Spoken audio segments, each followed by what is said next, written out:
Welcome to another episodes of Fox Talks. This is Tarak Sakardande. I work as a senior security consultant at Redfox Security. With me, I have Sashikant Prasad. So, Sashikant, could you please introduce yourself to the audience? Hey, hi guys. My name is Shashi, and I work as a principal security consultant at Redfox Security. My area of expertise is in red teaming, cloud assessments, and sometimes I also help my team with web application pen test as well. So yeah, that's about me. And I am the lead instructor for the upcoming Black Hat training, which is in for AWS. It's called Offensive AWS, Breaking the Cloud. And I'm also the instructor for the Windows Red Teaming Bootcamp and the course as well that is present at academy.redfoxtech.com. Yeah, so that's about me. Quite amazing. So, now we are going to launch an Azure Pentesting Bootcamp in the month of June. That is on 6th, right? That's true. So, I would like to ask you certain questions based on that. So, why would security professionals learn Azure pen testing now, especially with so many enterprises moving deeper into Microsoft cloud environments? I think Tarak, your question you with your question you have already answered it as well. As you mentioned, as you already put it in the question that many companies are moving to cloud. So that is one of the main reasons that the cybersecurity professionals should also learn about it Azure. Why? Because like I would say maybe 5 to 6 year back, mainly when we are on our engagements, they are mainly Active Directory environments. But as the time progresses, as of now, we are seeing that the engagements which we did as a like a on-prem Active Directory assessments, now those clients have shifted to Azure, and now they are requesting us to pen test their Azure environments. So the shift is real. It's not like everybody is going to moving to the cloud, but we have seen that most of our clients has already moved to Azure, and we are also getting many queries for Azure pen test. So that is one of the biggest reason for shifting into Azure. Okay, that's perfect. What mindset shift is needed when moving from traditional network pen testing to Azure cloud pen testing? Okay, so if you have been doing traditional pen test, I think cloud is I would say totally different, because in our traditional pen test let's suppose we are pen testing a network or which has like lots of systems. What we do, we run our nmap scripts, look for open ports, what are the services running on them, is there any vulnerability on those services, and we exploit them, right? Yes. And again, first we have to bypass the firewalls and everything, right? Because that is the security controls traditional pen test or traditional environments have, right? But when you look at cloud, it's all about exploiting these publicly available APIs. So we can exploit many of the services in Azure. Again, use just using the APIs, and these are public APIs. So if there is a misconfiguration that we have made, so we can easily just use these public APIs to escalate our privileges or do anything we want. That is if the service is vulnerable, right? But in case of traditional pen test, again, we have to first get into a system first. Again, to get in the system, we have to break through the network first, right? Have to go through all their firewalls and other security controls that they have. Then we go get into the system, and then from that we try to find issues and vulnerabilities, right? But in case of Azure, again, it's all public APIs. We don't have to bypass any firewall. But again, Azure has its own security controls, but at least we don't have to break through a firewall. It's just public API, so we can easily call the APIs and see whether things are working or not. Yes, so that's about it. So it's about misconfigurations in Azure. It's about misconfiguration of identity and management of the identities, or I would say it's the issues in the management of the Azure, that the permission that the RBAC permissions or the roles that they have, if there are misconfiguration, we exploit those. We try to exploit resources. Resources can be their storage accounts, can be their automation accounts, a lot, these type of things. So it's totally different. So Yes. when we compare traditional pen test as well as Definitely. to the I Azure. mean, when it comes to cloud, I think you need to have fair amount of idea of how cloud environments really Yes, work. yes. So if I would say you have to have some knowledge of cloud to at least pen test or or a team of Azure environment, right? Yes. So Yeah, so you have to have some, at least some basic knowledge of cloud. It's not you have to be a guru in cloud, but at least you should have some starting point where you know the what are managed identities, what are service principles, what are like very common resources that are available in Azure, how are identities managed, how to how do they have I think what's the word, a conditional access policy, how the conditional access policy works, how to bypass them. So this is the small things that they have to know, and then they will be good to do their Azure pen test. Again, they have to learn all the attacks that are present in Azure as well, but at least the basic knowledge will always help to learn the attacks. Perfect. I would like to ask you one more question. Is that why is Microsoft Entra ID such a major attack surface in real world Azure environments? Okay, so Entra ID is the, I would say, service or platform, you can say, that provide identity and access management to Azure identities. So so if we are able to get if we are able to find a misconfiguration in this service, the consequences can be devastating, because we can easily become a global admin in Azure environment or in an Entra ID, if there are misconfiguration present in this particular service. So the escalation of privileges is is very very dangerous in terms of abusing Entra ID identities. So if we found even a small misconfiguration, we can chain it to multiple things, and become a high privilege, not always a global administrator, but a high privilege user that can have permissions to do anything. So yeah, we can, that's why it is such a lucrative service, you can say, Entra ID. So many of the identities depends on it. So that's why we this is one of the most important services when we look at the pen test. Great. What are the most common Azure RBAC service principal and managed identity misconfigurations that you have seen in your client Yes. environments?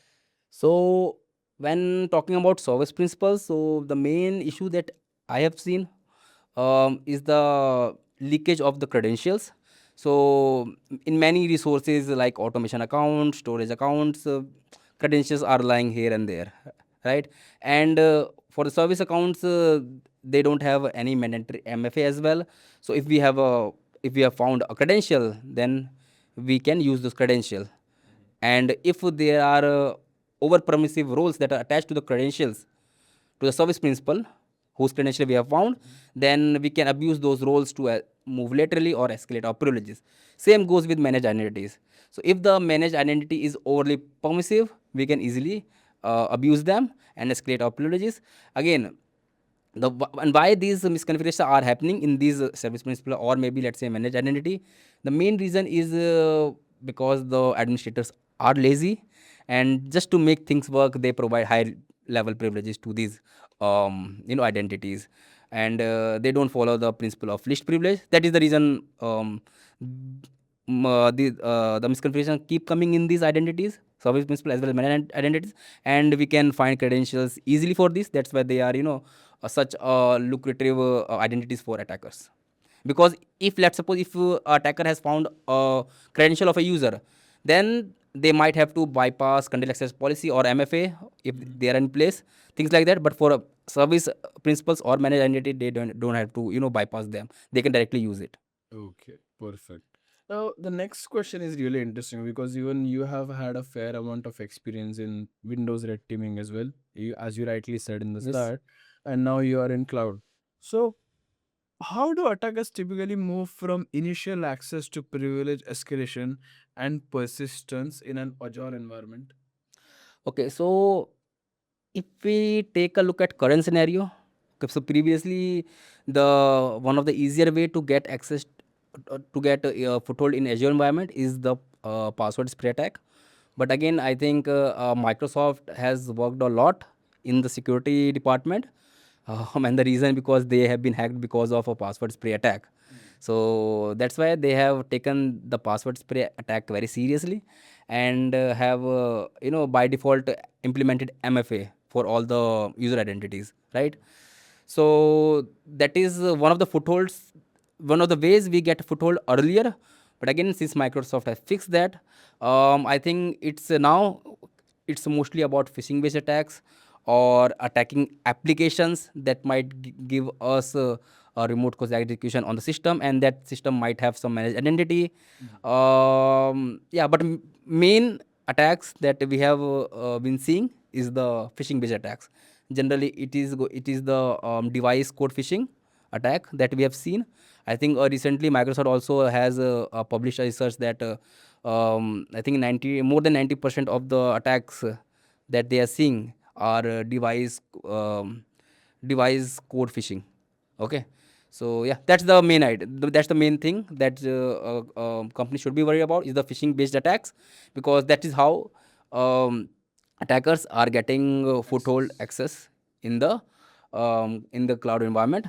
Also, another way to get access is there are credential brokers out there, where attackers can easily go to them and purchase the access tokens of the users, right? Previously they used to buy the credentials of of the users. Now it's all about access tokens, because token bypasses the MFA. So they just directly go to these credential broker services and ask for credential for different organizations. Maybe if the credential broker has a token of the maybe a company that the attackers are looking for, they can provide that. Obviously there is involvement of money there as well. Yeah, so that's how the phishing based attacks are the major ones, so that we attackers or pen testers get a foothold. And then once they get full foothold, it's all about how well you enumerate the environment, and the misconfiguration that are present both in Entra ID as well as the Azure. And we can exploit those misconfigurations to escalate our privileges to become a high privilege user. So that's the attack chain. And then obviously if attackers are interested in any information, they will exfiltrate that, obviously with the high level privilege that they have. Plus they can easily also establish foothold in Azure. It's very easy, and since many of the companies are not looking at the logs, the persistence can be for a very very very long time. They don't even know that attacker is already there in present in their environment. So that's the entire kill chain for Azure. It's similar to your traditional attack chain. Initial access, generally, I'm talking about the chain, but the methods are different. So as I showed you, phishing attack for initial access, misconfiguration for a privilege escalation, and again there are many techniques for persistence and data exfiltration. I Fantastic. think that was a very fantastic overview from your side, Sashi. You very well laid out as what newer vectors are there in Azure environments and scraping out all of the previous ones like password spring attacks. So we have seen in this curriculum, we have key vaults, storage accounts, VMs, app services, functions, logic apps, and automation accounts. So why are these services actually important from an attacker's perspective? Okay, so the reason why these services are important and why we have covered these particular services specifically, because Azure has like around more than hundreds of services. Obviously, we cannot cover all of the services because of the limitation of time, and also because company don't use all these services frequently. So there are some plethora, not plethora, there are some few like 10 to 20 services that companies are using regularly, and that's where misconfiguration keep happening. So that's why we have put our focus also on these particular services that you mentioned. Yeah, that is the main reason we are covering these particular services. Perfect. And like you cover conditional access bypass, MFA evasions, and detection evasion techniques. Why should defenders understand how these bypasses work? Okay, so the reason that defender should also, actually, by the way, this course is also for the defenders as well. And why a defender should learn these techniques, so that they can fix the loopholes that they might leave in their conditional access policies, all MFA enforcements. So if they take this course, understand the things that attackers are doing to bypass these things, they can fix those things and make their defense better. Great. Like I really like the perspectives because even we as security consultants just not do the part of attacking stuff. We Yes, say make yes, sure and tell them how to secure them in the best way. exactly. Great. And how does this bootcamp prepare students for real Azure pen tests, including tooling, methodology, reporting, and CAZPT exam preparation? Okay, so again, this bootcamp will be practical heavy. They obviously they are going to get a lab where they can practice all the techniques that they have learned, all the tools that they have learned. Plus, is a component of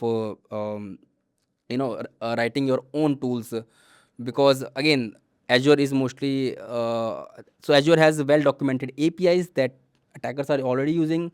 Students also can use those API to create their own tools, instead of relying on someone else else tools.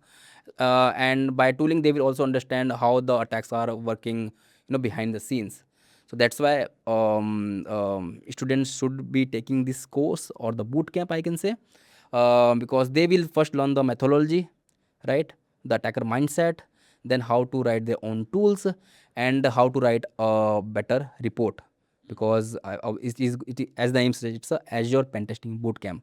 So in a pen test, we provide report to the client with all the issues, remediations, etc., etc. That will be also taught in this particular bootcamp, so that students will be ready to take on Azure pen tests for them. Yeah, so that's what they will gain, and obviously they are going to earn the CAZPT certification, so that they can also show off their skills to other potential clients, companies, so that they can also gain a job in that particular department, the Azure. And again, so one last question before we wrap up the podcast. Who is the ideal student for this Azure pen testing bootcamp, and what practical skills will they walk away with? Okay, I think anyone who is interested in Azure will obviously be a candidate. So I think students, any again, students will be the best candidate who have like basic understanding of cloud concepts, basic understanding of what do you say, pen testing, basic PowerShell knowledge or scripting knowledge. That will obviously help not only for Azure but any other pen testing domain. Then we have cybersecurity professionals who are already doing the red team assessments. They are a good candidate for learning Azure. And apart from that, I can say cloud security engineers, defenders are also good candidate for this particular boot camp. And again, as I mentioned earlier, that this is going to be practical heavy boot camp where students will be doing the stuff with me. Okay, and we are also going to be giving them a month of lab access where they can sharpen their skills whatever they have learned in the boot camp. So that's the takeaway that they should take from this particular boot camp is the lab and the skills, and the different skills or the attack methodology that they are learning. Perfect. That being said, any closing remarks from your side, Sashika? Yeah, I think one closing remark I have, not much, is that companies are moving from on-prem to cloud. I think people who are stuck with testing on-prem, they should see the migration very seriously and learn AWS pen testing, Azure pen testing, GCP pen testing, so that they can provide more value to the clients who have migrated their environments to cloud. So yeah, so take this bootcamp and upskill yourself and make Azure a secure environment. Amazing, Sashikant. It was really great having you on the Thank you, Dar. podcast. And in case if you're new to Redfox Security, let me just introduce you to all of the things that we do. At Redfox, we provide end-to-end client penetration tests ranging in fields like Active Directory, web applications, and lot more. All of the services related part are available on our website, that is https://redfoxsec.com. Apart from that, we have a lot of educational content which includes boot camps, courses. All of that is available on our academy.redfoxsec.com.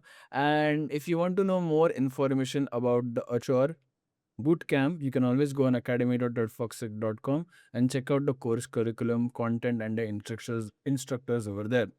Apart from that, as you can see on YouTube, we pump a lot of educational content. So do make sure that you're liking and subscribing our YouTube channel.